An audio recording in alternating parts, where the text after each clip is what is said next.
Eu gostaria de perguntar, gostaria de propor uma reflexão, né, de fazer uma pergunta em relação ao, digamos assim, como diria o Achille Mbembe, que é um filósofo que eu gosto muito, né, as topografias da crueldade que dão origem a esse autoritarismo que a gente vê no Brasil, né?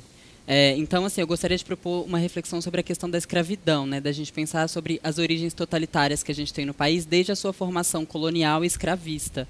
Né, e para pensar, eu gostaria de saber um pouco a opinião do senhor a respeito de como isso reverbera no presente, né, de como essas formas de autoritarismo que se reatualizam atualmente, de conservadorismo, de vigília da conduta do outro, da expressão de gênero do outro, das condutas sexuais do outro, estão relacionadas também com isso, né? E como também essa estratificação racial que foi produzida a partir do colonialismo e da escravidão também impacta tão fortemente no cerceamento dos direitos sexuais e reprodutivos, né?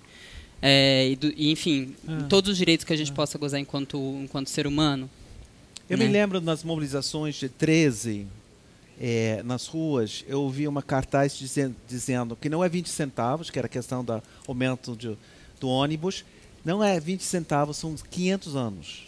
Ou seja, 500 anos, agora 519 anos de exploração. Eu falo isso como norte-americano muito crítico à história do meu país também, porque eu estou consciente do genocídio dos índios, e depois a escravidão, que era fundamental para a economia norte-americana, mas também aqui no Brasil. Ou seja, era impossível criar as riquezas no Brasil sem primeiro explorar o povo indígena, e tem que entender que as primeiras pessoas escravizadas foram os índios, e depois a importação de pessoas de África para cultivar cana-de-açúcar e outros produtos ao longo dos últimos 500 anos. Então, isso dá um legado muito forte de uma hierarquização da sociedade, de uns valores onde o branco tem privilégios que a pessoa não branca não tem, onde há uma noção de certas pessoas que têm direito de fazer o que eles bem quiserem fazer na vida, e outras pessoas que têm um sentimento de impossibilidade pedir qualquer coisa porque se consideram inferiores. E isso foi se transformando ao longo dos anos com movimentos sociais populares, especialmente nos últimos governos. E eu acho que uma das explicações, entre muitos, sobre o golpe contra a presidenta Dilma Rousseff e toda essa campanha contra o PT e os outros setores populares, é justamente que houve transformações sociais não radicais, não revolucionárias, mas significativas, que afetou muitas pessoas, e as pessoas acostumadas de ter esses privilégios sociais se assustaram com isso. Por exemplo, a lei da legalização ou regularização da empregada doméstica era uma coisa chocante para a classe média, porque de repente não era tão fácil conseguir contratar uma pessoa, em geral uma mulher negra, para trabalhar em casa como escrava. Tinha que pagar mais, ela tinha direito de pedir licença, de férias, 13º. Então, isso foi um choque muito grande, essas transformações.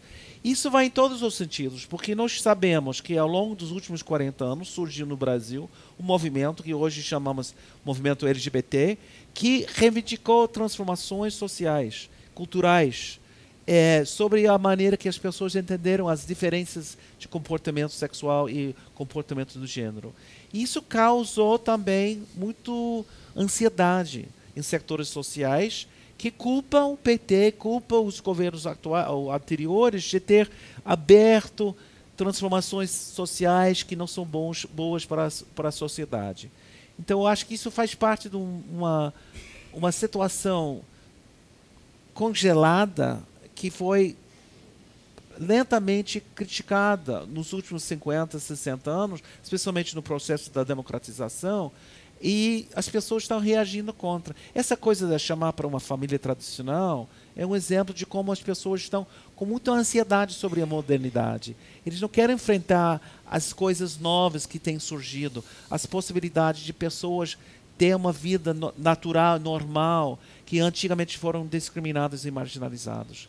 Então, outro elemento que acho que é fundamental, a violência que estamos enfrentando hoje, é um legado da violência que houve durante a ditadura militar, que, claro, houve violência contra as pessoas das classes mais populares sempre, mas como não foi punido esses torturadores, chega o presidente essa semana fazer um decreto que vai festejar o golpe de 64, como se fosse um ato democrático, uma revolução democrática.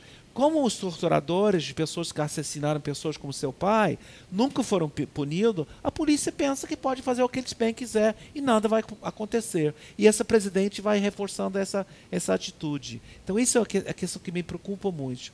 É uma ameaça à democracia que nós conquistamos ao longo dos anos da democratização e os últimos 30 anos a partir da democratização. Gente, bora fortalecer a TVT? É só clicar em inscrever-se e depois clicar no sininho. Pronto! Assim que pintar notícia nova, você fica sabendo no ato.